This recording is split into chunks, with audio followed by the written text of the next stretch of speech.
ومن سيئات أعمالنا من يهده الله فلا مضل له ومن يضلل فلن تجد له مرشدا أشهد أن لا إله إلا الله وحده لا شريك له وأشهد أن محمدا عبده ورسوله اللهم صل على محمد وعلى آل محمد كما صليت على إبراهيم وعلى آل إبراهيم إنك حميد مجيد اللهم بارك على محمد وعلى آل محمد كما باركت على إبراهيم وعلى آل إبراهيم إنك حميد مجيد أمسينا وأمسلم الحمد لله لا شريك له لا إله إلا المصير أمسينا على فطرة الإسلام وكلمة الإخلاص وعلى دين محمد صلى الله عليه وسلم وعلى ملة أبينا إبراهيم حنيفا وما كان من المشركين أما بعد Alhamdulillah wa syukurillah wa la hawla wa la quwwata illa billah. Segala puji bagi Allah SWT yang memiliki kemuliaan dan ketinggian. Mudah-mudahan Allah memberikan kita petunjuk, taufik, inayah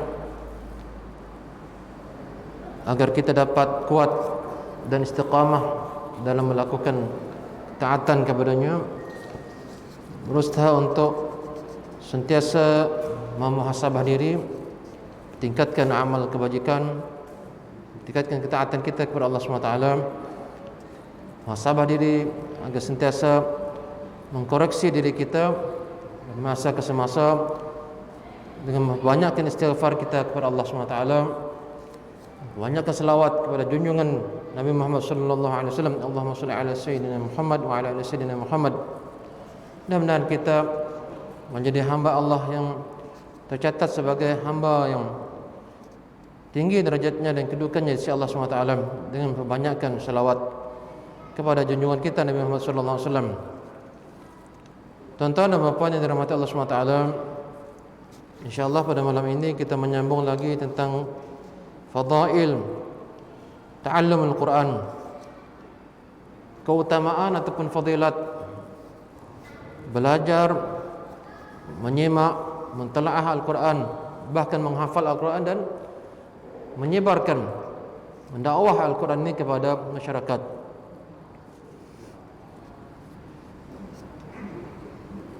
An Uqbah bin Amir radhiyallahu anhu qala kharaja Rasulullah sallallahu alaihi wasallam wa nahnu fi as-suffah faqala ayyukum yuhibbu an yaghduwa kulla yawmin ila butha aw ila aqiq wa ya'tiya minhu binaqatayn kawmawayn fi ghairi ithmin wala qat'i rahmin. Faqulna ya Rasulullah nuhibbu dhalik. Qala afala yaghdu ahadukum ila al-masjid wa ya'lamu aw yaqra'u ayatayn min kitabillahi azza wa jalla khairul lahu min naqatayn wa thalathun khairun lahu min thalathin arba'un khairun lahu min arba'in wa min a'dadihinna min al-ibil. Daripada Uqbah bin Amir radhiyallahu anhu, ia mengatakan Rasulullah SAW keluar sedangkan kami di Suffah, karena ia termasuk ahli Suffah yang tinggal di emper masjid ataupun di tepi masjid. Ahli Suffah ni orang yang memang miskin, susah, tapi mereka ini rajin talaqi, mendengar Al-Quran, mendengar pengajaran daripada Rasulullah SAW.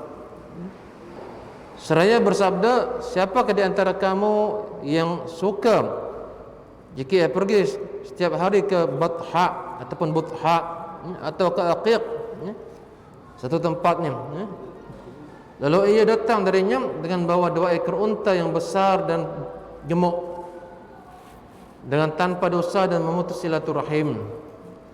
Kami bertanya, wahai Rasulullah, kami menginginkannya. Baginda sallallahu alaihi wasallam bersabda, bukankah jika seseorang di antara kamu pergi ke masjid lalu mempelajari atau membaca 2 ayat daripada kitab Allah, itu Al-Quran, itu lebih baik daripada kamu ataupun daripada 2 unta.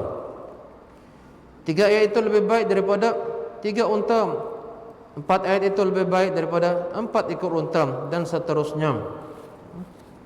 Jadi ini satu hadis cerita tentang kelebihan Al-Quran. Rasulullah SAW memberikan perumpamaan, ya. Al-Quran juga banyak memberikan perumpamaan, ya. Mathalul ladzina yunfiquna fi sabilillah, ya. Banyak, ya, mathalul perumpamaan, ya. Seperti, ya, diberikan perumpamaan bandingan, ya. Dalam hadis Nabi SAW sangat banyak perumpamaan yang Rasulullah SAW, ya, berikan untuk memberikan galakan dan juga macam motivasi, ya, kepada umat Islam agar mereka ni bergegas, bersungguh-sungguh untuk melakukan kebaikan, ya, tanpa ganjaran-ganjaran yang diwawarkan, ya, oleh Rasulullah SAW ini. Mungkin kita kurang bergairah untuk melakukan, ya, berbagai bentuk ketaatannya. Sebab ketaatan ini sebenarnya dia bertentangan dengan nafsu kita, ya. Nafsu kita tidak suka kepada ketaatan. Sebab ketaatan ini dia bagi nafsu ni meletihkan, ya, meletihkan, ya. Kita sembahyang, kita berwuduk, jalan ke masjid lagi, ya, bangun lagi, ya, sembahyang salat subuh dalam keadaan kita, ya, sedang seronok tidur, ya. Zuhur bangun lagi, ataupun, ya, siap-siap sedia untuk solat asar, maghrib sampai waktu isyak, ya. Bulan Ramadan dekat lagi, ya, tak lama lagi, ya, kita berpuasa lagi, ya.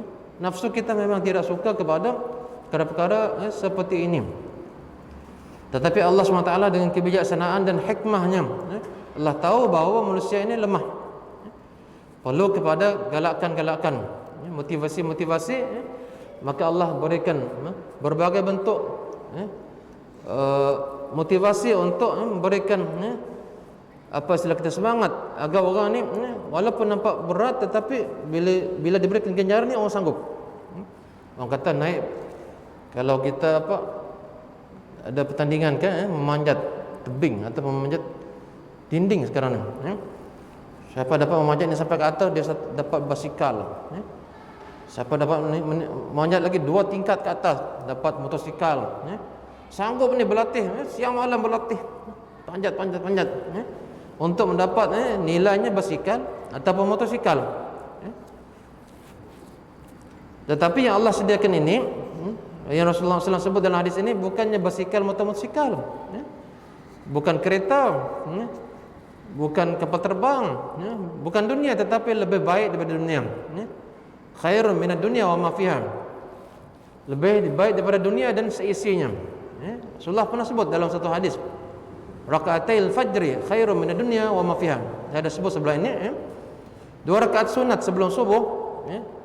Kita sebelum subuh tu, ya, maksudnya setelah azan, ya, kita pun salat sunat, ya, 2 rakaat sebelum subuh qabliyah, ya. Subuh lagi besar, ya. Sebelum subuh saja Rasulullah menyebut 2 rakaat sunat sebelum subuh ni khairum minad dunya wa ma fiha, lebih baik daripada dunia dan seisinya, ya. Dalam hadis yang lain kata khairum min humurun ni'am, lebih baik daripada unta merah. Unta merahnya unta yang sangat berharga, ya, yang bunting, ya, akan melahirkan anak, ya. Orang Arab ni berebut-rebut, yang macam Mercedes bagi mereka, ya, dulu. Jadi Allah menawarkan bukan material yang sifatnya faniyah, sifatnya akan binasa, ya. Motosikal, basikal, apa sajalah dunia, ya, dan seisinya akan hancur nanti bila kiamat, ya. Tak tunggu kiamat dah hancur, ya. Kita tengok banjir di Selangor, di Pahang, di negeri-negeri lain, ya. Bahkan di luar negara pun banyak, ya, tsunami, ya. Cantik rumah ni, ya. Bila datang, ya, bencana ini memang habis semua.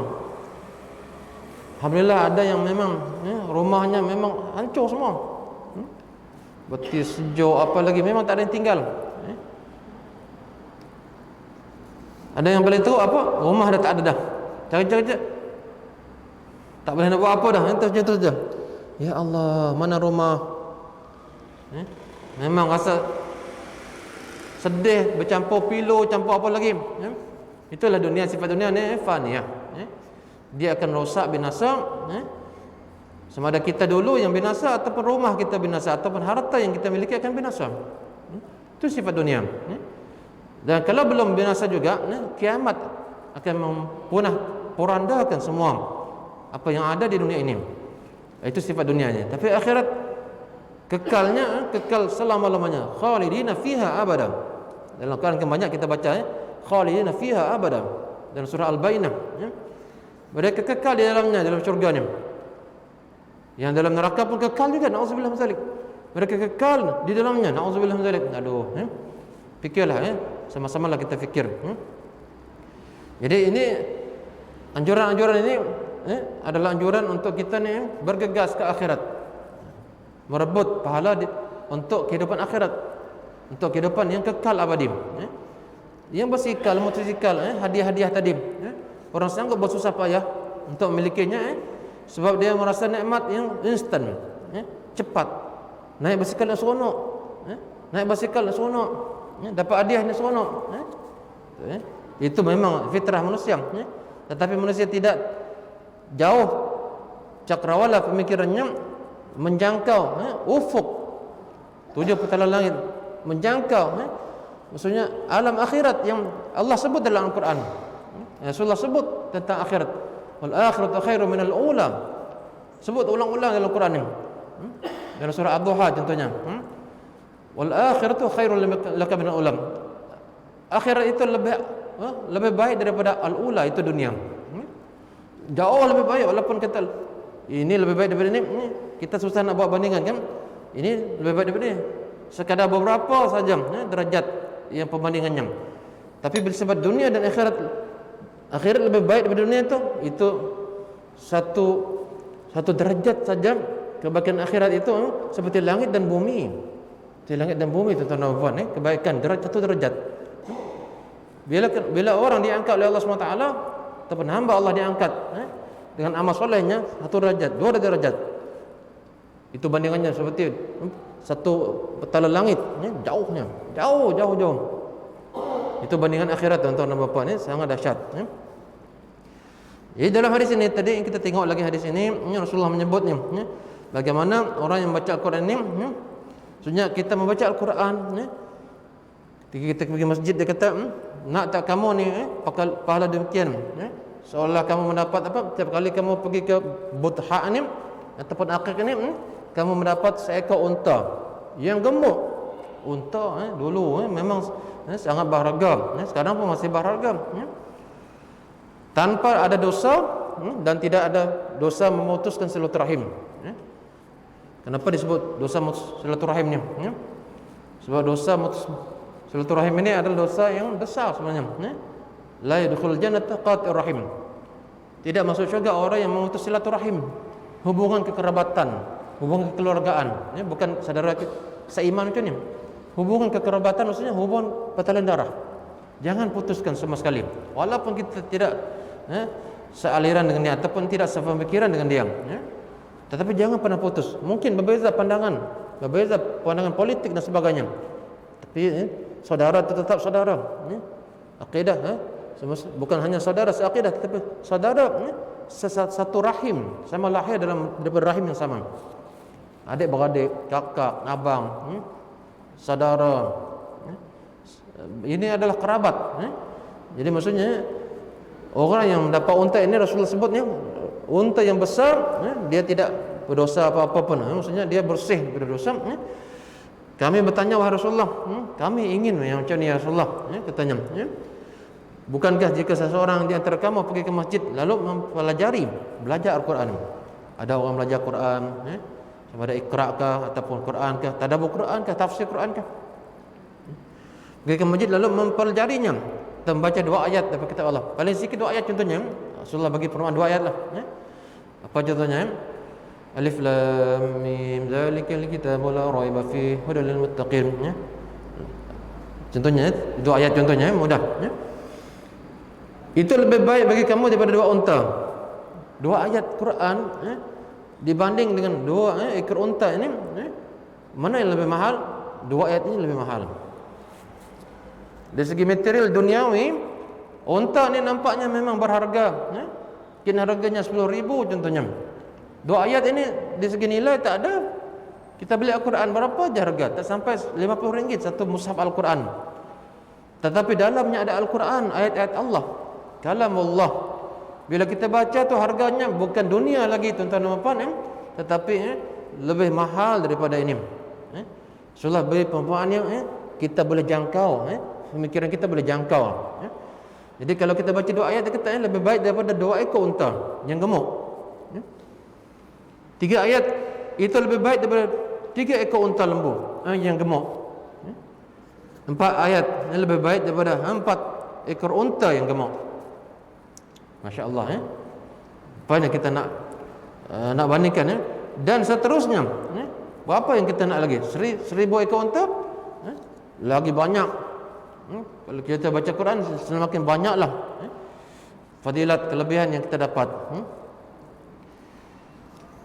Ada satu penjelasan daripada penulis.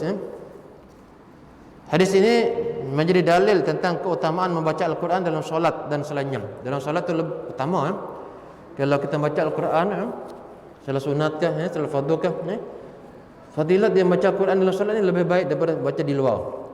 Di luar kita baca juga, baca seorang, tadarus. Bila sampai ke waktu kita nak solat sunat, mungkin bukan salat qabliyah ba'diyah lah, yang waktunya kita salat duha kah, salat tahajud kah, salat taubat kah, salat macam-macam lah. Kita baca seorang ni, baca panjang. Jadi kelebihan membaca panjang dalam solat ni memang sangat dituntut. Kelebihan dia lebih daripada kita membaca di luar solat. Tu. Hadis ini jadi dalil tentang keutamaan belajar Al-Quran. Ini dah kita sebut. Khairukum man ta'allama Al-Quran wa 'allamahum. Sebab baik kamu ni, orang yang paling baik di sisi Allah ni, di antara kamu adalah orang yang belajar Quran dan mempelajarinya. Belajarnya dan mengajarnya, maaf. Yang mempelajari dan belajarnya dan mengajarnya kepada orang lain. Wa 'allamahum. Belajar Al-Quran dan mengajarkannya itu lebih baik daripada serpihan dunia. Ya unta ni, apa lagi saya bagi contoh motosikal, basikal, kereta, hadiah. Kalau kita dapat ini, itu serpihan dunia tu, kecil je. Dunia ni, kalau kita tengok dunia, globe, besar kan? Apa dalamnya? Macam-macam ada. Emas, perak, apa lagi jenis kekayaan. Tetapi itu serpihan dunia yang akan berjatuhan nanti bila punah, hancurnya dunia ini. Dia adalah lebih baik daripada sekian banyak daripada serpihan dunia, bahkan mengalahkan sebahagian dunia. Juga dapat dikatakan mengalahkan dunia seluruhnya. Al-Quran tu tuan-tuan dan puan, itu sangat hebat. Hadis ini juga sebagai dorongan untuk semangat dalam meraih pahala akhirat yang kekal abadi.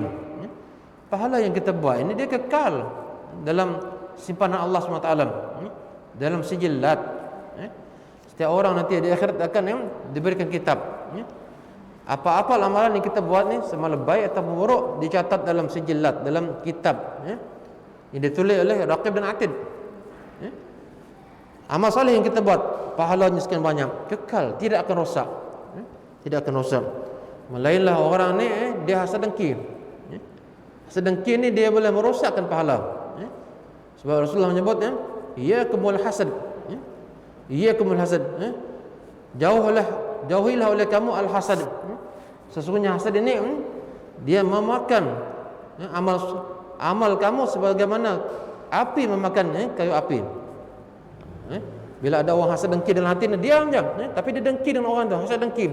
Kalau boleh orang tu dia tiadakan, bunuh ataupun apalah. Kalau boleh dia tak ada lagi peranannya dalam masyarakat. Itu orang dengki ni. Itu dalam hati tu dia memang sakit hati dia tengok orang, tak boleh lebih daripada dia.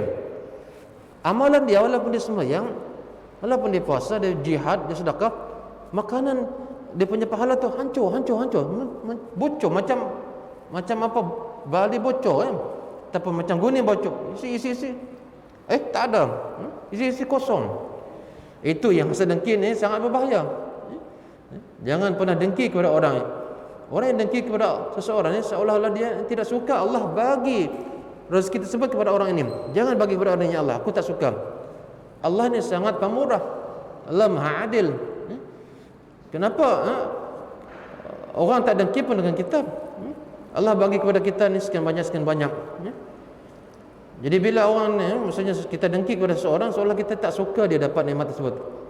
Allah yang sebenarnya yang memberikan nikmat tersebut. Suka hati Allah nak bagi berapa banyak. Jadi kita tidak ada kuasa ataupun tidak ada peranan untuk kita masuk campur dalam bab Allah nak bagi rezeki berapa banyak. Nak bagi dia kacak ke, maco ke, ada banyak followers ke, banyak gaji ke, kereta besar ke, itu Allah punya ini, takdir Allah kepada dia.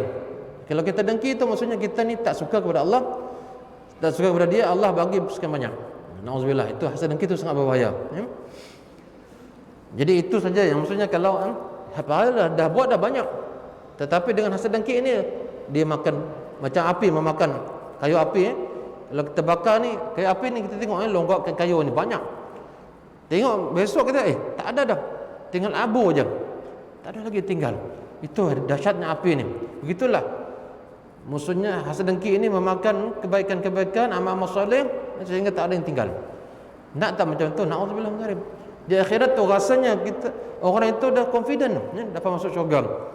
Bila ditimbang amalnya tak ada. Mana dia? Oh, sebab hasad dengki dulu yang menghancur, luluhkan segala amal tersebut. Nauzubillah min dzalik. Jadi inilah tuan-tuan dan puan, hadis ini mendorong untuk kita bersemangat meraih pahala akhirat yang kekal abadi dibanding dengan manfaat dunia yang sangat fana. Fana maksudnya binasa, akan binasa. Itu sebenarnya.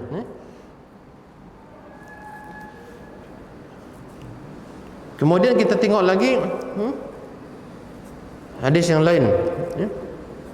Keutamaan orang yang mahir membaca Al-Quran, demikian pula orang yang kesulitan membacanya.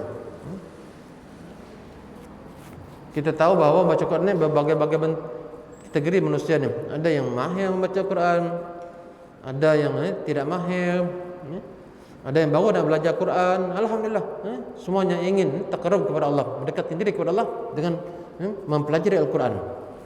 Apapun status dia, baru belajar Iqra ke, dulu ada bermacam-macam Iqra, Qiraati, Uktub nama dia, Al-Baghdadi, banyak.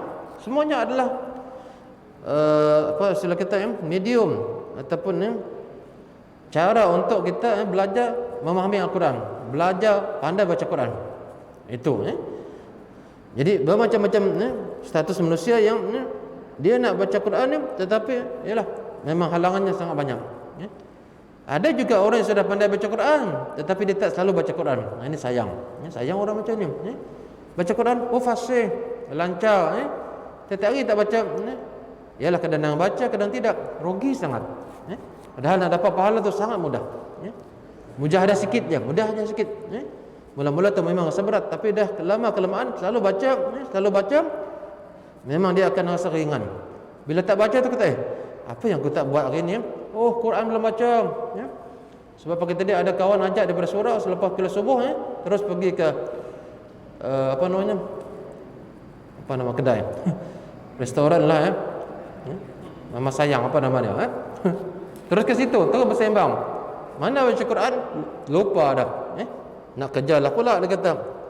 Alah, akhirnya Al-Quran terlupa. Jadi kalau orang dah biasa baca Quran, kata tak boleh jadi ni. Qada malam nanti qada. Ataupun pukul 10 nanti rehat, minum sekejap baca Quran. Sekarang ni mudah, mudah. Jadi tengok hadis ini tuan-tuan dan puan, An Aisyah radhiyallahu anha qalat qala Rasulullah sallallahu alaihi wasallam al-mahiru bil Qur'ani ma'as safaratil kiramil bararah walladhi yaqra'ul Qur'ana wa yatata'u fihi wa huwa alaihi syaqun lahu ajrani. Daripada Aisyah radhiyallahu anha, ia mengatakan Rasulullah SAW bersabda, orang yang mahir membaca Al-Quran bersama para malaikat yang mulia lagi berbakti, dan orang yang baca Al-Quran dengan terbata-bata, tersekat-sekat macam ya ayyuhallazina amanu kutiba alaikumussyam kama kutiba alal si lancar baca Quran mula-mula memang macam tu tapi semakin banyak dia baca semakin lancar dia. Kadang-kadang orang tanya ni macam mana nak baca Quran supaya lancar dia. Ajar saya tips. Saya kata tak susah. Saya mula-mula baca Quran dulu pun macam tu juga. Lidah kita ni masih keras. Kita baca Quran pun dia ada tip juga. Bila kita baca Quran ya ayyuhallazina amanu sebelah sini. Mata kita jangan masih ya lagi. Ya, sudah baca ya ayyuhallazi amanu sebelah sini. Mata kita sudah pindah sini, tapi lidah kita masih membaca sebelah sini. Itu kaedah dia jadi laju tu nanti Tetapi dia perlu kepada latihan terus. Ya ayyuhallazina amanu kutiba alaihi sebelah sini. Tapi mata kita sini, tapi kita masih membaca sebelah sini. Dia akan fasih, lancar. Tapi itu bukanlah satu malam kita belajar sehingga kita mudah. Lama kelamaan dia akan jadi mahir. Khatam kali pertama tu tak lancar sangat. Kali kedua semakin baik. Kalau ada guru yang melihat kelancaran dia, boleh dia komen kata, sekarang dah 50% sudah lancar. Khatam kali ketiga sudah 55%, semakin baik, semakin lancar. Itu boleh komen macam tu. Itu pengalaman, bukan cerita orang. Pengalaman saya sendiri dan mungkin juga tuan-tuan dan puan lah. Semakin kita baca tu semakin lancar, dan itu disebut mahir ni. Tapi mahir dalam hadis ini dia katakan mahir juga menghafal Al-Quran. Jadi orang yang menghafal Al-Quran ni memang dia yang paling lancar baca Quran. Cuba kita baca ayat yang kita hafal. Surah Al-Baqarah baca, tak salah dah. Qul ya ayyuhal kafirun baca, insya-Allah dah. Wadduha yang kita hafal memang kita lancar. Mahir, memang mahir bunyinya kita baca tu. Cuba baca surah Al-Kahfi. Tengok surah Yasin okey. Sebab memang tiap minggu kita baca suruh baca surah Kahfi. Susah surah ni dia kata. Sebenarnya tidak susah. Cuba baca selalu tiap minggu. Macam mana kita baca surah Yasin malam Jumaat, macam tu juga kita malam Jumaat baca surah Kahfi. Ada hadis yang menggalak kita baca surah Kahfi juga. Bila kita baca selalu, sekali, dua kali, tiga kali, seminggu, dah setahun baca, lancar dah surah Kahfi. Semakin banyak kita baca, semakin lancarlah lidah kita. Dia ada hubungan dengan akal kita juga, otak kita ni. Dilatih. Sehingga hampir-hampir hafal dah. Macam surah Yasin kan. Kita bukannya nak menghafal surah Yasin ni. Yasin, wal Quranil Hakim, innaka laminal mursalin ala siratim mustaqim. Itu saya dah hampir hafal kata. Tapi tengok sekejap ni, kalau tak tengok pun boleh sambung.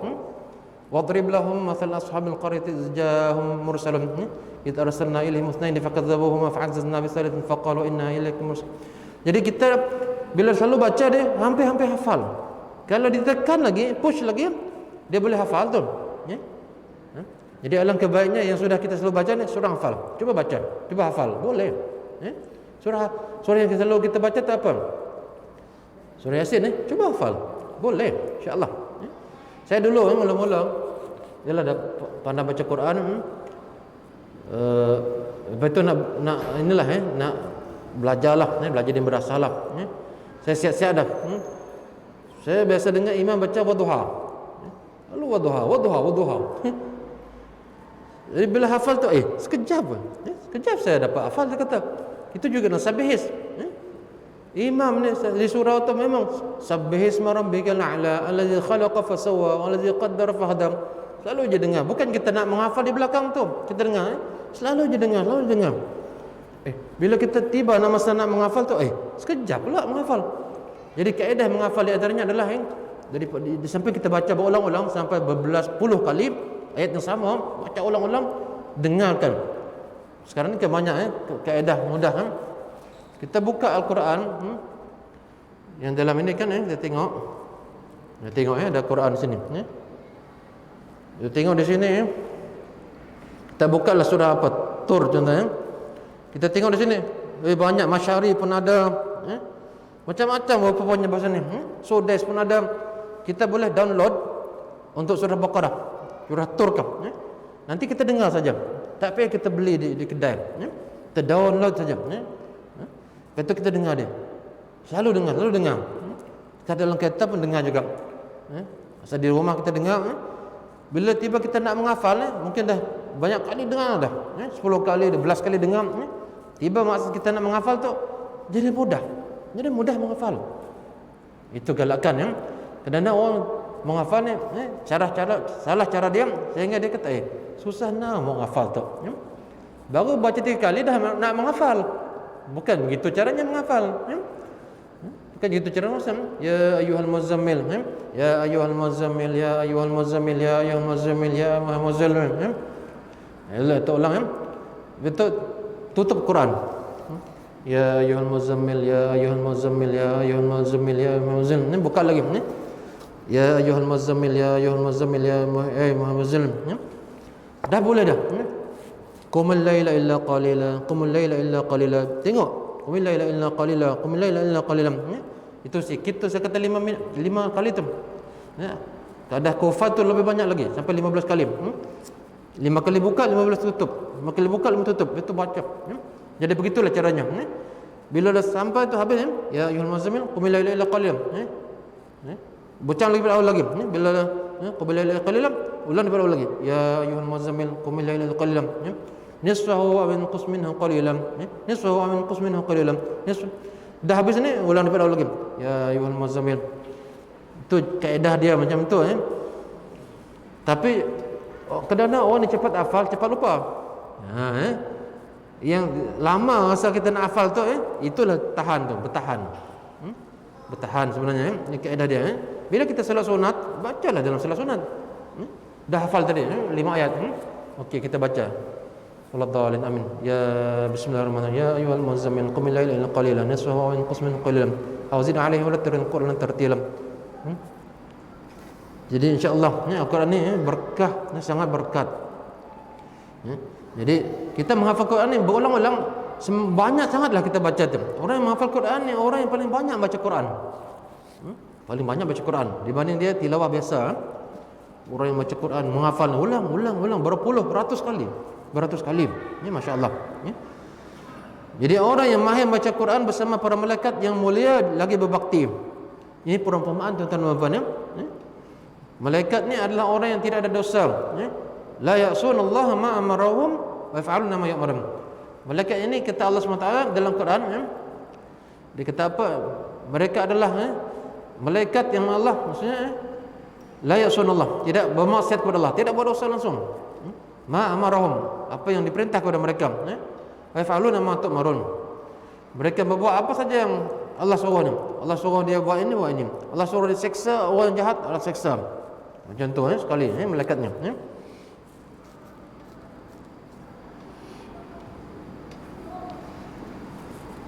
Jadi orang yang mahir baca Quran ni, dia fasih baca Quran ni.